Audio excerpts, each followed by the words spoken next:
Indo British advanced pain clinic నొప్పి మాయం surgery దూరం ఫర్ అపాయింట్మెంట్స్ 9155515563. నమస్తే అండి. నమస్తే మేడం. సార్ జనరల్గా మనం చూస్తూ ఉంటాం న్యూస్ పేపర్లో కానివ్వండి, ఒక్కసారిగా హాట్ టాపిక్ అయిపోతుంది. అంటే ఒక స్టూడెంట్కి 50 lakhs ప్యాకేజ్తో జాబ్ వచ్చిందని చెప్పి కానివ్వండి, ఇట్లా క్రోర్స్లో కూడా చెప్తూ ఉంటారు. అలా కాకుండా బయట స్టూడెంట్స్ ఎవరైతే ఉన్నారో వాళ్ళకి కూడా కొంచెం హై ప్యాకేజ్తో ఐటీలో సెటిల్ అవ్వాలి అనుకుంటే వాళ్ళు ఎలాంటి స్కిల్స్ డెవలప్ చేసుకుంటే మంచిది, అండ్ ఆ కెరియర్ పాత్ అనేది ఎలా ఉండాలి? ఓకే, ఫస్ట్ పాయింట్ ఏంటి అంటే కాలేజీలో క్యాంపస్ ప్లేస్మెంట్లో ఫర్ ఎగ్జాంపుల్ మీరు ఐఐటి కానీ ఎన్ఐటి కానీ చదువుతున్నప్పుడు అక్కడ వచ్చిన క్యాంపస్ ప్లేస్మెంట్లోనే ఇలా మనకు 20 lakhs 30 lakhs ప్యాకేజ్ అని చూస్తాం ఫ్రెషర్స్కి. ఒకసారి కాలేజ్ నుంచి బయటకు వచ్చిన తర్వాత ఇక్కడ మనకి 2 ways జాబ్ ఉంటాయి. ఫ్రెషర్గా ట్రై చేయటం ఉంటుంది, లేదంటే ఎక్స్పీరియన్స్ పెట్టి ట్రై చేయటం ఉంటుంది. ఫ్రెషర్గా ట్రై చేసే వాళ్ళకి హై ప్యాకేజెస్ అనేది రేరు. అంటే వాళ్ళ దగ్గర ఇంకా ఎక్స్ట్రా స్కిల్స్ ఏమైనా ఉంటే కానీ రావు. హై ప్యాకేజెస్ అంటే ఏంటంటే మినిమం 4 అంటే మ్యాక్సిమం 8 9 లేదా 12 ప్యాకేజ్ ఉంటుంది. డిపెండ్స్ అపాన్ ద స్కిల్ మీద డిపెండ్ అయి ఉంటుంది. ఫర్ ఎగ్జాంపుల్ వీళ్ళు డెవలపర్కి వెళ్ళాలని ఫుల్ స్టాక్ డెవలప్మెంట్ నేర్చుకున్నారనుకోండి, ఫుల్ స్టాక్ డెవలప్మెంట్లో కూడా పైథాన్ ఫుల్ స్టాక్ డెవలప్మెంట్కి ప్యాకేజెస్ వేరుగా ఉంటాయి, జావా ఫుల్ స్టాక్ డెవలప్మెంట్కి ప్యాకేజెస్ వేరుగా ఉంటాయి. అంటే యావరేజ్ 7 to 9 లేదా 10 ఉంటాయి. అంటే మినిమం 4 అనుకోవచ్చు మనం. ఫ్రెషర్కి అయితే 4 lakhs నుంచి 7. అంటే అది కూడా కంపెనీ నామ్స్ మీద డిపెండ్ అయి ఉంటుంది. ఒక్కొక్క కంపెనీ ఇప్పుడు మల్టీనేషనల్ కంపెనీలు ఉన్నాయనుకోండి, వాళ్ళు 4 ఇవ్వచ్చు 5 ఇవ్వచ్చు, వాళ్ళ కంపెనీ నామ్స్ మేక్ చేసుకొని. ఒకవేళ మనం స్టార్ట్అప్లో జాబ్ వచ్చింది అనుకోండి, స్టార్ట్అప్ వాళ్ళు 4 ఇవ్వరు, వాళ్ళు 2.6 ఇవ్వచ్చు, 2.8 ఇవ్వచ్చు, 3.2 ఇవ్వచ్చు. అందుకే మనం అండ్ యావరేజ్గా మనం ఏం చెప్తున్నామంటే ఫుల్ స్టాక్ నేర్చుకున్న వాళ్ళకి 7 lakhs ప్యాకేజ్ ఉండొచ్చు యావరేజ్ శాలరీ. అది 7 lakhs అంటే తక్కువ వచ్చు, ఎక్కువ ఉండొచ్చు. 7 to 9 లోపు వస్తుంది మనకి. అది ఏ ఫుల్ స్టాక్ అయినా నేర్చుకోవచ్చు. పైథాన్ ఫుల్ స్టాక్ అయినా, జావా ఫుల్ స్టాక్ అయినా, లేదంటే మెన్ స్టాక్ అంటాం, మార్కెట్లో బాగా పాపులర్ అవుతుంది మెన్ స్టాక్, మీన్ స్టాక్ అని. మెన్ స్టాక్లో రియాక్ట్ వాడుకుంటాం, మీన్ స్టాక్లోనేమో యాంగులర్ చేసి వాడతాం. ఈ రెండింటిలో ఒకే స్కిల్ వాడతాం, బ్యాక్ ఎండ్ అయినా ఫ్రంట్ ఎండ్ అయినా. అదే జావా స్క్రిప్ట్. లేదు మనం పైథాన్ ఫుల్ స్టాక్ వెళ్ళామనుకోండి, అక్కడ ఫ్రంట్ ఎండ్కి జావా స్క్రిప్ట్ వాడుకుంటాం, బ్యాక్ ఎండ్కి మళ్ళీ పైథాన్ వాడాలి. అదే జావా ఫుల్ స్టాక్ అయితే ఫ్రంట్ ఎండ్ జావా స్క్రిప్ట్ వాడుకుంటాం, బ్యాక్ ఎండ్ మళ్ళీ జావా నేర్చుకోవాలి. అంటే నాకు కోడింగ్ లాంగ్వేజెస్ 2 రావాలి అప్పుడు. లేదు నాకు కోడింగ్ లాంగ్వేజ్ ఒకటే ఉండాలనుకున్నప్పుడు మెన్ స్టాక్ కానీ మీన్ స్టాక్ కానీ సెలెక్ట్ చేసుకోవచ్చు. ఇది ఫ్రెషర్ లెవెల్లో. లేదు సెకండ్ ఆప్షన్ ఏంటంటే టెస్టింగ్ సైడ్ వెళ్ళొచ్చు.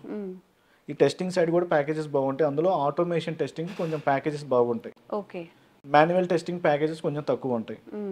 ఇది ఫ్రెషర్ లెవెల్లో. అలాగే కొంతమంది నాన్ ఐటీ నుంచి వస్తారు, వాళ్ళు ఐటీకి వెళ్ళాలంటే కోడింగ్ తెలియదు అనుకోండి, నాకు కోడింగ్ అవసరం లేదు, నేను అసలు కోడింగ్ రాయలేను, నాకు కోడింగ్ అంటే భయం, కోడింగ్ లేకుండా జాబ్స్ కావాలంటారు. అలాంటి వాళ్ళు ఏంటి అంటే ఫస్ట్ యానిమేషన్ నేర్చుకోవచ్చు. యానిమేషన్ కానీ, లేకపోతే గ్రాఫిక్ డిజైనింగ్ కానీ, లేదంటే డిజిటల్ మార్కెటింగ్. ఇప్పుడు డిజిటల్ మార్కెటింగ్ కూడా ప్రతి ఒక్కరికి అవసరం అవుతుంది. ఫర్ ఎగ్జాంపుల్ మీరు ఏదైనా బిజినెస్ స్టార్ట్ చేశారంటే మీరు దీన్ని ప్రమోట్ చేసుకోవాలి. ప్రమోట్ చేయాలంటే ఫేస్బుక్ యాడ్స్ అంటాం, ఇన్స్టా యాడ్స్ అంటాం, గూగుల్ యాడ్స్ అంటాం. ఇవన్నీ చేయాలంటే డిజిటల్ మార్కెటింగ్ లోనే ఇవన్నీ ఉంటాయి. ఒకవేళ డిజిటల్ మార్కెటింగ్ నేర్చుకున్నా మనకి హై పేయింగ్ జాబ్స్ రావచ్చు ఫ్యూచర్లో. డిజిటల్ మార్కెటింగ్ లో కూడా మళ్ళీ విత్ ఏ కాన్సెప్ట్ ఉంటుంది, అది నేర్చుకుంటే హై పేయింగ్ జాబ్స్ వస్తాయి. ఇవన్నీ ఫ్రెషర్స్కి. అలాగే 3 years 4 years ఎక్స్పీరియన్స్ ఉన్న వాళ్ళకి డేటా మీద జాబ్స్ బాగుంటాయి. అంటే డేటాని ప్రాసెస్ చేయటం కానీ, డేటాని స్టోర్ చేయటం కానీ, డేటాని అనాలిసిస్ చేయటం కానీ, డేటాని క్లీన్ చేయటం కానీ, ఇలాంటి జాబ్స్ ఉంటాయి. మనకి డేటా మీద 3 types ఆఫ్ జాబ్స్ ఉంటాయి. ఒకటి ఏమో డేటా ఎనాలిటిక్స్ అంటాం, సెకండ్ డేటా సైన్స్ అంటాం, థర్డ్ వన్ వచ్చేసరికి డేటా ఇంజనీరింగ్ అంటాం. ఈ డేటా ఇంజనీరింగ్ వాళ్ళు ఏం చేస్తారంటే ఉన్న డేటా మొత్తాన్ని కలెక్ట్ చేసి వాటి మీద ఆపరేషన్స్ పర్ఫామ్ చేసి ఫైనల్గా ఒక డేటాని తీసుకెళ్ళి డేటా వేర్ హౌస్లో స్టోర్ చేస్తారు. ఇక్కడ వాడే కాన్సెప్ట్ ఏంటంటే ఈటీఎల్ అనే ఒక కాన్సెప్ట్ వాడతారు, extracting the data from the different data sources. అలాగే ఎక్స్ట్రాక్ట్ చేసిన డేటా మీద కొన్ని ఆపరేషన్స్ పర్ఫామ్ చేసి ఆ డేటాని తీసుకెళ్ళి డేటా వేర్ హౌస్లో స్టోర్ చేస్తారు.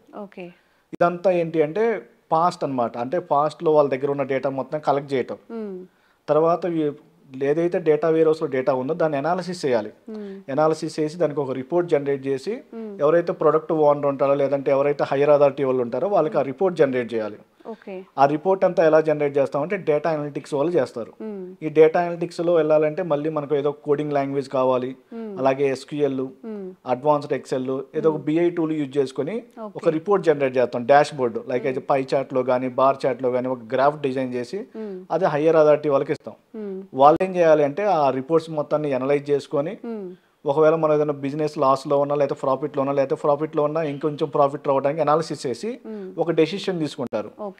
ఆ డెసిషన్ తీసుకొని ఫ్యూచర్ని ప్రిడిక్ట్ చేయాలి. అంటే ఫ్యూచర్లో మనం ఇంకొక ప్రోడక్ట్ రిలీజ్ చేస్తే మనకి మార్కెట్లో ఎలా ఉంటుంది అని దాని ఫ్యూచర్ని ప్రిడిక్ట్ చేయడం కోసం డేటా సైన్స్ అల్గారిథమ్స్ రాసుకుంటారు. ఆ డేటా సైన్స్లో మనకి మిషన్ లెర్నింగ్ అని డీప్ లెర్నింగ్ అని ఉంటాయి. ఇటు సైడ్ వెళ్ళే వాళ్ళకి ప్యాకేజెస్ బాగుంటాయి. డేటా సైన్స్కి వెళ్ళినా, డేటా అనలిటిక్స్కి వెళ్ళినా, అలాగే డేటా ఇంజనీరింగ్ వాళ్ళకి వెళ్ళినా ప్యాకేజెస్ బాగుంటాయి. అంటే స్టార్టింగ్ సాలరీస్ ఎలా ఉంటాయండి వీళ్ళకి? డేటా అనలిటిక్స్ అయినా, డేటా ఇంజనీరింగ్ అయినా, డేటా సైన్స్ అయినా మినిమం 8 lakhs ఉంటుంది. అంటే వీళ్ళు ఆల్రెడీ ఎక్స్పీరియన్స్ పెడతారు కాబట్టి మినిమం 8 lakhs ఉంటుంది. అదే ఫ్రెషర్ అయితే 4.55 అలా ఉంటుంది. అలాగే నెక్స్ట్ క్లౌడ్ కంప్యూటింగ్, అంటే వీళ్ళకి అసలు కోడింగ్ ఏం లేకుండా ఏదైనా జాబ్ చేయాలనుకున్నప్పుడు క్లౌడ్ కంప్యూటింగ్ అనేది మార్కెట్ డిమాండింగ్ ఉంది. ఈ క్లౌడ్ కంప్యూటింగ్ వెళ్ళాలన్నా మినిమం 3+ years ఆఫ్ ఎక్స్పీరియన్స్ పెడితేనే ట్రై చేసుకుంటేనే వస్తాయి. ఫ్రెషర్గా కాల్స్ రావా అంటే వస్తాయి. ఇప్పుడు ఫర్ ఎగ్జాంపుల్ 100 రిక్వైర్మెంట్ ఉందనుకోండి పొజిషన్స్, అందులో 5 or 6 ఫ్రెషర్స్కి ఇస్తారు, మిగతా అన్ని ఎక్స్పీరియన్స్ లెవెల్లో తీసుకుంటారు. ఈ క్లౌడ్ మార్కెట్ కూడా చాలా బాగుంది. క్లౌడ్లో కూడా హై ప్యాకేజెస్ ఉన్నాయి.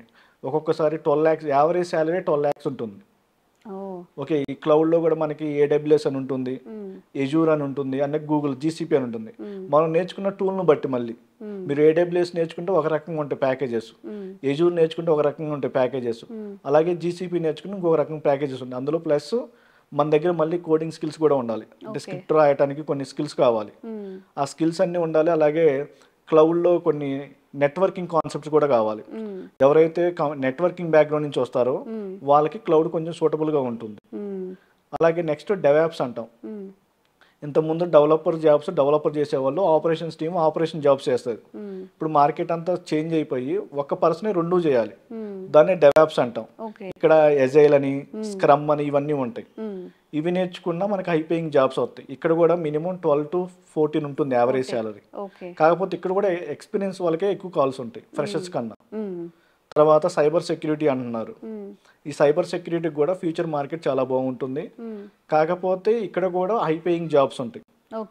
కాకపోతే ఫ్రెషర్స్కి కొంచెం తక్కువ ఉంటాయి. ఎక్స్పీరియన్స్ లెవెల్ వాళ్ళకి సైబర్ సెక్యూరిటీ కూడా బాగుంటుంది. ఫ్రెషర్స్కి నా బెస్ట్ సజెషన్ ఏంటి అంటే డెవలపర్గా వెళ్ళాలి. ఆ డెవలప్ అనేది వాళ్ళ ఇష్టం. కొంచెం కోడింగ్ తక్కువ ఉండాలంటే పైథాన్ ఫుల్ స్టాక్ నేర్చుకుంటారు. జాబ్లో మార్కెట్ బాగుండాలనుకున్నప్పుడు జావా ఫుల్ స్టాక్ నేర్చుకుంటారు. లేదు నేను ఒక 2 బ్యాక్ ఎండ్ లాంగ్వేజెస్ వద్దు, ఓన్లీ ఒక బ్యాక్ ఎండ్ లాంగ్వేజ్ వాడుకుంటాను ఫ్రంట్ ఎండ్లో బ్యాక్ ఎండ్లో అనుకున్నప్పుడు మీన్ స్టాక్, మెన్ స్టాక్ వెళ్ళొచ్చు. లేదు నాకు కోడింగ్ తక్కువ ఉండాలి అనుకున్నప్పుడు టెస్టింగ్ సైడ్ వెళ్తారు. లేదా అసలు నాకు కోడింగ్ అనేది వద్దు, నేనంతా నా అనలిటిక్ స్కిల్ మీద నేను జాబ్ తెచ్చుకోవాలనుకున్నప్పుడు డిజిటల్ మార్కెటింగ్, తర్వాత యానిమేషన్స్ ఇవి నేర్చుకుంటారు. ఓకే. చాలా ఇన్ఫర్మేషన్ అండి. అంటే గుడ్డిగా వచ్చేసామా, చేసేసామా, ఏదో హై ప్యాకేజెస్ తీసుకున్నామా ఇలా కాకుండా హై ప్యాకేజ్ అనే కాన్సెప్ట్ ఎందుకు వస్తుంది అంటే మన కరోనా టైంలో ఆల్రెడీ చూసాం. మన ఇంటి పక్కన వాళ్ళు ఎవరో 3 years 4 years ఖాళీగా ఉండి వాళ్ళకి జాబ్ వస్తుంది, వాళ్ళకి 12 lakhs 14 lakhs ప్యాకేజెస్ వస్తాయి. దాన్ని బట్టి మన ఇంట్లో వాళ్ళు ఏంటంటే వాళ్ళు మొన్నటిదాకా ఖాళీగా ఉండడం, వాడికి జాబ్ వచ్చింది 12 lakhs ప్యాకేజీ, ఇప్పుడు ఇంటి దగ్గర వాళ్ళు ఏంటంటే ప్యాకేజ్ వస్తుందా రావట్లేదా, వాడికి లోపల ఎంత ప్రాసెస్ ఉందో అదేం చూడరు కదా. మన వాళ్ళు ఏంటంటే సరే మా వాళ్ళకి ఆ కోర్స్ నేర్చుకుని జాబ్ వచ్చిందండి, నేను కూడా ఇప్పుడు డెవాప్స్ చేయాలి, వాడు ప్రెషర్. కానీ వాడు వచ్చి నేను డెవాప్స్ నేర్చుకోవాలి, డెవాప్స్ మీద జాబ్ రావాలి, 3 months నాకు జాబ్ రావాలంటాడు. రాదురా బాబు అని చెప్పినా వాళ్ళు వినరు. కొంతమంది ఇన్స్టిట్యూట్ వాళ్ళు సజెస్ట్ చేస్తారు ఇది నేర్చుకుంటే రాదని. కొంతమంది ఏం చేస్తారంటే వాళ్ళకి మనీ కావాలి కాబట్టి సరే జాయిన్ అవ్వని డబ్బులు కట్టించుకుంటారు. ఆ కోర్స్ అయిపోయిన తర్వాత వాడు ఎన్ని రోజులు వెయిట్ చేయాలంటే 3 years వెయిట్ చేయాలి కాల్స్ రావాలంటే మళ్ళీ. అలా ఉంటుంది. అలా హై ప్యాకేజెస్ గురించి కొంత స్టూడెంట్స్ అలా ఆలోచిస్తున్నారు. నా బెస్ట్ సజెషన్ ఏంటి అంటే హై ప్యాకేజ్ గురించి ఆలోచించుకోకుండా ఫస్ట్ ముందు మనం స్కిల్ డెవలప్ చేసుకుని ఏదో ఒక విధంగా ఐటీలోకి ఎంటర్ అయితే తర్వాత ఆటోమేటిక్గా ప్యాకేజెస్ అవే వస్తాయి. ముందే మనకు జాబ్ రాకముందే మనం హై ప్యాకేజ్ గురించి ఆలోచిస్తే ఫర్ ఎగ్జాంపుల్ కొంతమంది ఏం జరుగుతుందంటే రీసెంట్ గా మా దగ్గరే జరిగింది. ఒక స్టూడెంట్ కి జాబ్ వచ్చింది, 2.5 3 lakhs ప్యాకేజ్ ఫ్రెషర్ గా. కాకపోతే వాళ్ళు 2 years బాండ్ రాయమన్నారు. బాండ్ రాయకోవటానికి ఇష్టపడక జాబ్ వదిలేసుకున్నాడు, ఇంక జాబ్ రాలేదు. తర్వాత ఇంకా సర్చింగ్లోనే ఉన్నాడు. బెస్ట్ సజెషన్ ఏంటంటే ఆ బాండ్ అయినా ఏం కాదు. ఇప్పుడు మనం ఫర్ ఎగ్జాంపుల్ మనం ఇంటర్మీడియట్ చదువుతున్నాం అనుకోండి, కాలేజ్ వాళ్ళకి ఏమి ఇవ్వాలి, 10th క్లాస్ సర్టిఫికేట్ ఇవ్వాలి. తర్వాత ఇంటర్మీడియట్ మనం బీటెక్ వెళ్తాం. బీటెక్ వెళ్ళినప్పుడు ఏం చేయాలి, వాళ్ళకి మన ఇంటర్మీడియట్ 10th క్లాస్ సర్టిఫికేట్లు ఇస్తారు, 4 సంవత్సరాలు వాళ్ళ దగ్గర చదువుకుంటాం. బయటికి వచ్చిన తర్వాత ఒక కంపెనీ వాడు బాండ్ రాయమన్నప్పుడు చాలా మంది భయపడుతున్నారు. అంటే పేరెంట్స్ కూడా అదే, ఒకవేళ మా అబ్బాయికి next year 6 lakhs 8 lakhs package వచ్చిద్దేమో, అప్పుడు మళ్ళీ 2 years వెయిట్ చేయాలి కదా అని అడుగుతున్నారు. కానీ బెస్ట్ సజెషన్ ఏంటంటే ముందు ప్యాకేజ్ ఎంత వచ్చినా ఐటీలోకి ఎంటర్ అవటమే కష్టం. ఒకసారి ఐటీలోకి మనం ఎంటర్ అయిన తర్వాత స్కిల్ ఆటోమేటిక్గా అప్గ్రేడ్ చేసుకుని మనమే ఒక కంపెనీ నుంచి ఇంకో కంపెనీకి షిఫ్ట్ అవ్వచ్చు.